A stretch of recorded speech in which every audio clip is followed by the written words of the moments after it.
Welcome. In this video, I will share my story of how I leveraged meditation and visualization to heal from a rare bone cancer and how you can do the same. 8 years ago, I was diagnosed with bone cancer. I had a tumor at the end of my spine the size of a grapefruit. I was in excruciating pain, completely bedridden, and my radiation treatment wasn't working to shrink the tumor. Even several months after finishing the treatment, the tumor continued to grow. Next, I was going to have a debilitating surgery, one that would change my life forever. I would never be able to surf again or live an active lifestyle. Several surgeons were going to amputate my sacrum, meaning I would also lose bowel and bladder control for the rest of my life. I was desperate. I was in the worst pain of my life and had given up all hope. In fact, I kept wishing for death until I started meditating and everything changed. My name is Crystal. I'm an 8-year cancer survivor. I'm also a mindset coach for cancer patients and survivors, teaching others how to use mind-body tools like meditation and visualization to give yourself the best chances for healing and a faster recovery. So let's get back to my story. Let me start from the beginning. In 2018, at the age of 35, I was diagnosed with a rare and difficult to treat bone cancer called chordoma. Doctors found a tumor the size of an egg at the end of my spine on the sacral bone. At that time, I was very active, running, cycling, surfing, which was my all-time favorite hobby and something I lived to do. I also ate very healthy, didn't drink much, never smoked, and had a healthy body weight. I never thought in a million years that I would be diagnosed with cancer. I was told that chemotherapy and radiation did not work for this type of cancer and that surgery was my only way to heal. However, surgery would require amputation of my sacrum, which also meant I would permanently lose bowel and bladder control. It would also mean I'd have to have hardware installed in my pelvis and that I'd never be able to surf again. I'd also be on pain medications for the rest of my life. And you should know that I was experiencing the worst pain I had ever experienced in my life. Having a tumor that's eating away at your spine while also pulling on the sciatic nerve was excruciating. I was in pain all the time, despite being on high-dose opioids. Anyway, I was completely devastated by the news, but I had an intuition, a feeling that I was not supposed to have this surgery and that I would find another way to heal. The doctors said that this was a slow-growing tumor, so I figured I'd have time. I visited 3 other oncologists who all told me the same thing, that surgery was the only way to heal. I ended up flying to Brazil to see a spiritual healer, but the tumor only grew bigger. In a span of 6 weeks, the tumor had tripled in size and now was the size of a grapefruit. This was totally unexpected, and this is known to be a slow-growing tumor. My original oncologist, completely confused, decided to refer me out to a specialist because now the surgery was going to be even more complicated. And while waiting for that surgery to get scheduled, I was still hopeful that I could find another way to heal. So I went to a cancer clinic in Mexico that specialized in immunotherapy and some alternative healing methods.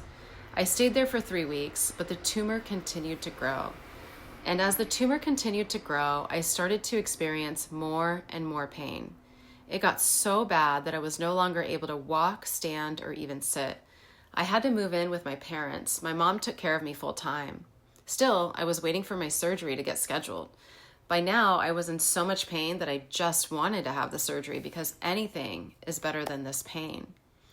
However, through my time in Mexico, 2 oncologists there had recommended I try a treatment called proton beam therapy, a highly targeted type of radiation.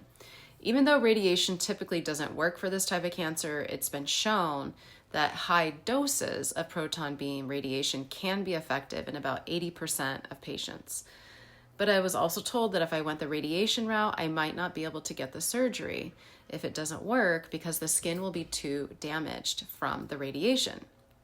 And I was told that even if it did work, I shouldn't expect to live as long as I would with surgery. But I decided to take that risk, and instead of surgery, I did the radiation for 8 grueling weeks, high-dose proton beam radiation, and everything became even more painful.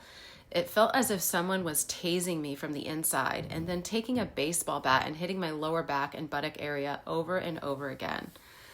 The treatment was so painful that I quit 3 different times. Each time, doctors increased my dose of opioids in order to get me through treatment. At one point, I was on 180 milligrams of morphine along with Dilaudid as needed.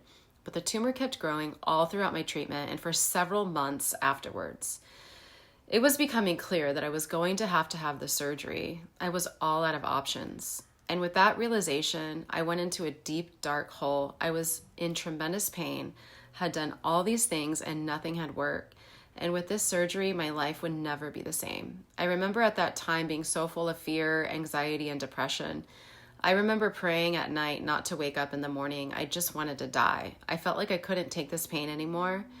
By now, it was February of 2019, about 9 months since my initial diagnosis. The UCLA surgeon told me that they couldn't do the surgery right away because my skin had to heal. So I had to wait another 3 months before he would even schedule the surgery. My fear escalated because I kept being told the larger the tumor gets, the more likely it is to spread. I kept asking myself, what can I do? What else can I do during these 3 months to slow down or stop the growth of the tumor? And then I noticed a book that someone, I can't remember who, had sent me months ago. It was in a pile of other books that other people had sent me that was from care packages, but I pulled the book out. It was called Becoming Supernatural by Dr. Joe Dispenza. I started reading it and couldn't put it down and suddenly became full of hope again. The book was about using meditation to heal your body. Dr. Joe Dispenza has several guided meditations on his website, so after reading the book, I decided to try them. I did about 1 hour each day, and by the end of 7 days, I felt as if all the fear and anxiety had evaporated. I was walking around in a complete state of surrender, knowing that whatever happened, I was going to be okay. I was like, even if I die, it's okay. I say that to illustrate the level of surrender I had. I kept meditating every day, and in the meditations, I began to see myself as healed and whole, doing all the things I loved again, like surfing. I imagined myself back at work. I imagined myself seeing the words "no evidence of disease" on my MRI report. I just kept meditating and visualizing it. I also tried my best to carry these elevated emotions from my meditation into my day. Emotions like gratitude and joy and just the relief of being healed. And after 3 months of meditating, it was time for my next MRI. Lo and behold, the tumor had shrunk by about 30%. So I decided to hold off on surgery and just kept meditating. A few months later, on my next MRI, the tumor was even smaller. I kept meditating and getting MRIs every few months and kept watching the tumor shrink and shrink and shrink. To make a long story short, I never had the surgery. 2 years after I started meditating, in 2021, I was classified by my oncologist as no evidence of disease, and I've remained that way ever since. So in closing, meditation is powerful. I often think that I had so much fear and anxiety coursing through my blood that the treatment couldn't work. But once I was able to put my body in a relaxed state and surrendered through meditation and visualization, and I carried the elevated emotions into my day, my body was able to respond to treatment.